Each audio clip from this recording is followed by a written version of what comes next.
மேதியர் மற்றும் பெர்சியர் ராஜ்யம். சக்தியும் செல்வமும் நிரம்பிய பேரரசு.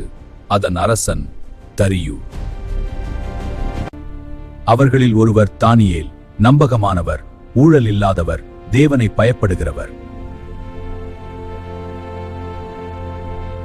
அவரின் நேர்மை மற்றவர்களுக்கு பொறாமையாக இருந்தது.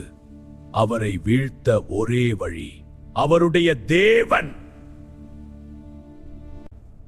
30 நாட்கள் ராஜாவை தவிர வேறு யாரிடமும் ஜெபித்தால் சிங்கங்களின் குகை.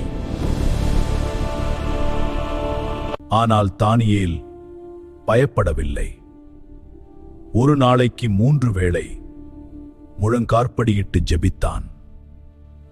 அவர்கள் காத்திருந்தார்கள். அவன் ஜெபித்ததை கண்டார்கள். அவன் பிடிக்கப்பட்டான். நீ கைது செய்யப்பட்டாய். நீ ஆராதிக்கிற உன் தேவன் உன்னை தப்புவிப்பாராக.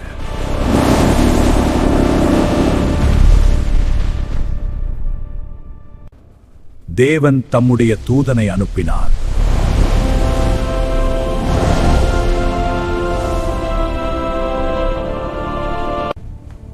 தானியேலே, ஜீவனுள்ள தேவனுடைய தாசனே, என் தேவன் சிங்கங்களின் வாயை கட்டி போட்டார்.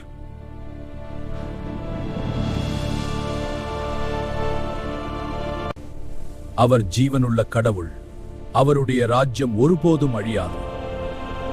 சிங்கங்கள் கர்ஜித்தாலும், சட்டங்கள் எதிராக இருந்தாலும், சதி நடந்தாலும், நம்பிக்கை கொண்டவன் விழமாட்டான்.